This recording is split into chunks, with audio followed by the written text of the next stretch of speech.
to go over how to do auto emails and save searches out of the system. So I'm going to start off by doing a search, and then I will start off with a save search first, and then we'll look at auto emails and all the different things you can do with them as well. So the first thing I'm going to do is I'm going to go to search, and then I'm going to go down to single family waterfront.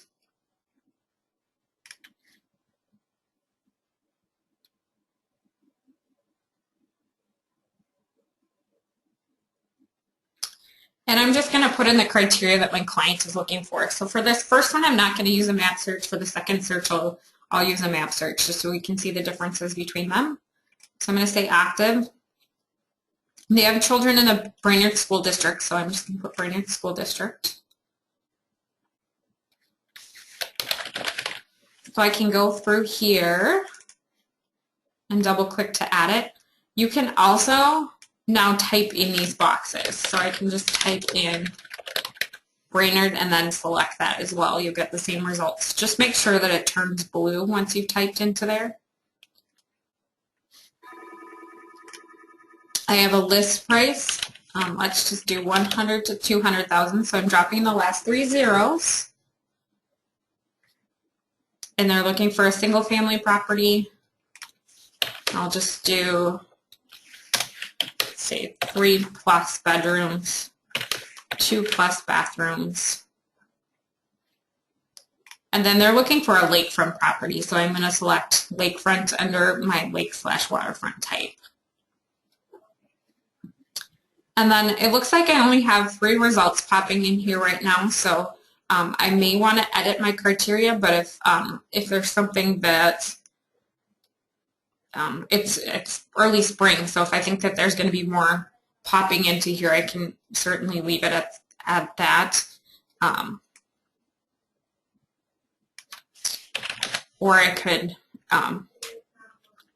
change my search parameters to try to get more properties to pop in here based on what my client's looking for. Let's just keep it at this. Oh, looks like we have 8 here in our search now.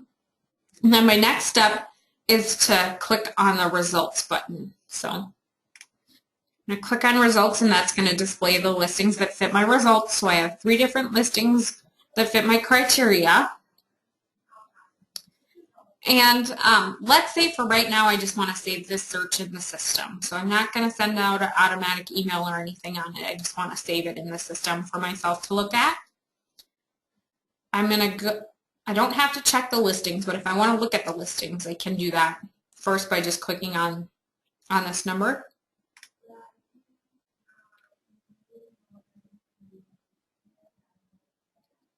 And then after I click on the number, if I want to get back to that single line grid display, I can just click up here at single line grid display, and I'll bring it back to a different display.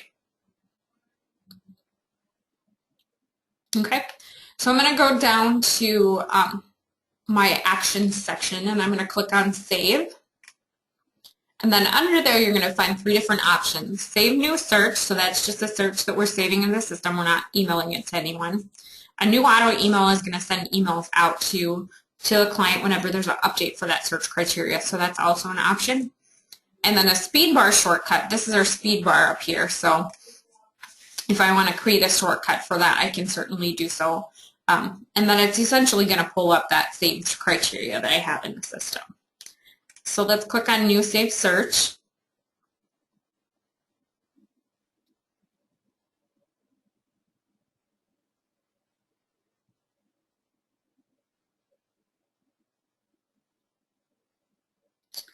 And then under search name, I'm just going to type the name of my search. It doesn't have to be related to the criteria. You can make it whatever you want to. So if you want to put in a last name or something like that, or in this case, I'll do 181. ISD 181.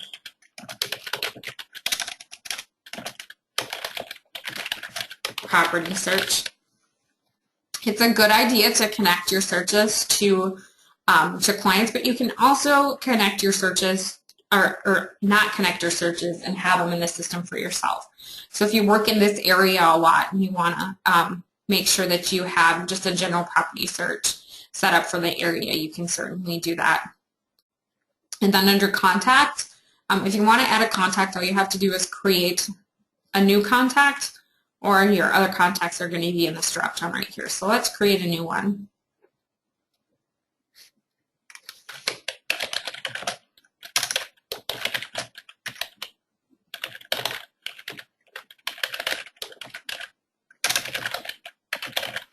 And when you're creating a contact, at the minimum, you have to have their first name, last name, and email address, but you can add any other information you want to. And then you can select buyer, seller, friend, prospect, or you can create customized labels for them as well. So I'm just going to leave this information and click Save. And then enable as a favorite search on the Home tab. You can do that for up to 10 of your searches. So I'm just going to check that box and show you where that shows up on the home page. So that allows you to keep track of that search and updates in it, so that you can update your client on it. So we're going to click Save.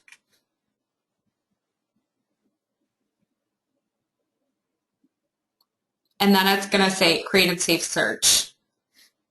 Okay, so let's go to our Home tab and check it out.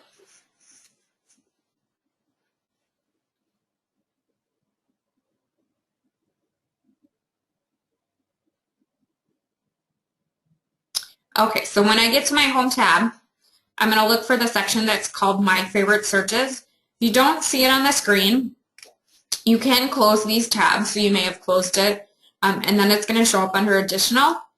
If I want to move that back to make it an open tab, I can just drag and drop it, and I'm going to wait for it to make a box around it. So we're going to have a box full of slash marks, and then we're just going to set it down in there. And then if I want to check out and see if I have any updates on this, on any of these searches, I can click the Update All button. And then it's going to show me how many new listings are in the searches since I looked at them last time. So this is just a quick and easy way. If you want to just keep track of new listings that have popped into that search, you can do that through there. And then if I want to look at the full search, so all the listings within it, I can just click on the name of the search and it will pop up in there. It's also going to tell you if you have emailed that search previously. So it looks like I've never emailed that search to anyone.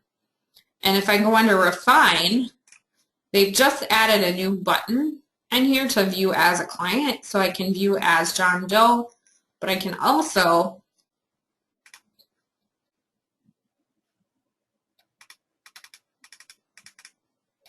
it's attached to him, so it doesn't look like I can look at other clients. But if you just have listings that you're popping up in the system, you can go under Refine and you can view it as a different individual as well.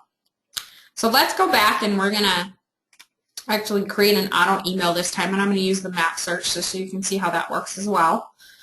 So let's go under Search, Single Family, and this time I'm going to go under General.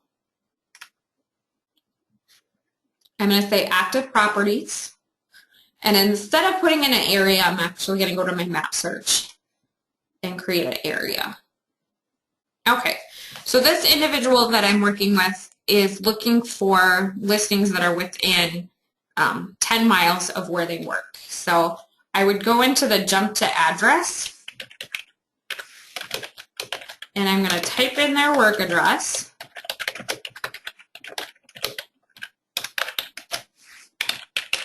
So I'm just using the association address for this, just as an example. And then I'm going to take the radius tool, and I'm going to draw a radius around this area. I'm going to drag it out, and I'm using the roller on my mouse to get out far enough here. Let's take it about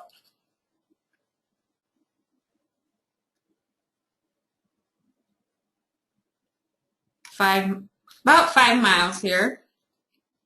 And then once I have my map area drawn, I can then go back into my criteria if I want to and add the rest of my criteria. So I could do all of my criteria first and then click on map, or I could do part of it and then click back. You can always click between these tabs if you need to. So list price, do 400 to 600.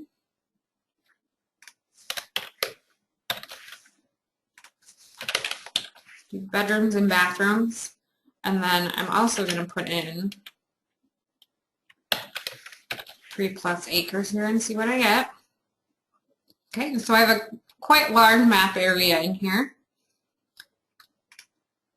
And I'm just going to click over to results to make sure that my results are updating.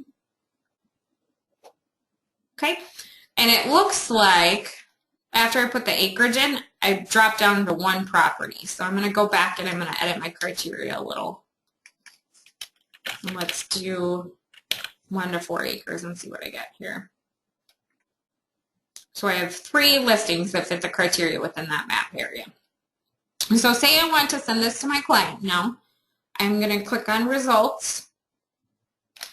And I have these 3 listings in here that are part of the search criteria right now. But if I have a listing that comes on tomorrow, I want to be able to alert them to the new listings. So I'm going to click the save button. And this time I'm going to say new auto email. So let's use the contact John Doe as an example. So I'm going to grab him out of the list, and it's going to list his email address here. If I want to CC somebody on the email, I can certainly do that. And then I can also BCC myself on the email just so I can see when they're getting emails. Under the subject,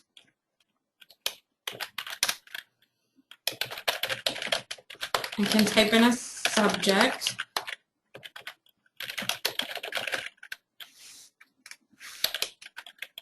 And then I can type in a message as well. And then it's going to pull my email signature from the system in here and my criteria. So it's going to show me what my criteria is. Make sure you're looking over this just to make sure that you don't have anything extra in the criteria that you need to go back and take a look at. Under settings, there's a function called concierge mode in the system. So if you have somebody that's looking for something very specific, so if they only want to see brown houses, that's an example you probably will never run into, but if it was something like that where you really need to look through the listing before you're sending it to them, you can enable concierge mode, and then it's going to have you approve those listings before they go out to the client. Under display, you're going to also have the option for reverse prospecting. What that does is take your search criteria, and if there's any listings that matches up well with, it's going to send an alert to the listing agent, and they're only going to see a code for your client. They're not going to see any of their information or anything like that. They'll just see a code for the client, and they can send you an email prospecting to let you know that there is a property that fits the criteria that you've entered in for this search. So you can choose to check that or uncheck it. There's also a spot in the contract record where you can uncheck that now. Enable is the favorite search on the home tab. We talked about that with the save searches, but if this is a client that you're working with pretty closely and you want to kind of keep tabs on it, you can enable it as a search on the home tab. And then we have a different schedules that we can go by. ASAP, that's going to alert them as soon as there's a new listing in the system, so they might get a couple emails a day, but they may also go for a couple days without getting any emails. Daily is just going to give them an email each morning or each evening or both if you choose, and there may be new listings in there all the time, but there may not be. And then monthly, it's just going to send out an email on the first of the month at midnight. So they'll just get 1 email a month, and that's just to keep tabs with people that are maybe not actively searching right now, but they're thinking about searching, or maybe someone that you worked with in the past and you want to, keep in touch with them. So once I have that set, I'm going to click the Save button down at the bottom, and it's going to send that information to the client. The first email that they get is going to be a canned spam type email, so it's going to, let me just see if I get it here quickly. It's going to just be an email saying who the message is from. and where it's coming from. And then there's a canned spam disclaimer in here as well. Click the link to unsubscribe. They can unsubscribe if they don't want to receive the emails. And then they're just going to click on the link above to see the listings. And this is what it looks like to the client. This is a different search that I did previously. But they're going to see all the listings in here. They can click to a full report. They can favorite listings. So if they like a listing, they can click the heart, and that's going to put it in their favorites box. And then they have possibilities and discards. Discarded links, they're not going to get updates after that. So if they discard a listing, they're going to stop getting updates on them. So this is what it looks like to the client. Under My Matrix, you can set up your header and your footer under there. And then if we go back into the system, just to show you, under My Matrix and Auto Emails, or My Matrix and Contacts, you can also do this. But if I go under Auto Emails, it'll show everyone that's set up on Auto Emails, and it'll give them a status. So this one right here is the one I just sent. They still have to agree to the canned spam before it goes active in green. And these have been disabled either by myself or by the client. And then this one is active, and it's set to do, that's the one we just looked at. It's set to send a message out tomorrow morning again. And then this one as well. Okay. And then if we want to see details of the auto email, we can just open this up and we can go under the settings. Say when inactive, we can go into the settings and look at it. We can view the criteria if we need to change that. We can view the results, date sent, so we can look at updated information on it, get a market update, open it in the portal, so that's going to be a view like they have. Resend the welcome. So this message, they haven't clicked on it yet. So if they say they don't get it, you can resend the welcome message. And then we also have an option to delete the auto email. So then if I click on my results, it's going to tell me what day the email was sent out and if there was any status updates on it. All right, well that is auto emailing out of the system. I'll just show you. Under contacts, it's also going to give some auto email information as far as their favorites, possibilities, and discards. And this is the reference number that I was talking about with the reverse prospecting. All right, well, let me know if you have any questions. You can give me a call at the association office at 218-828-4567, or I can be contacted via email at marissa@greaterlakesrealtors.com. It's right here. And thank you for attending today, and I will post the webinar up on our website so that you can view it later if you need to. I'll stick around for just a bit if you have any questions as well. Thank you.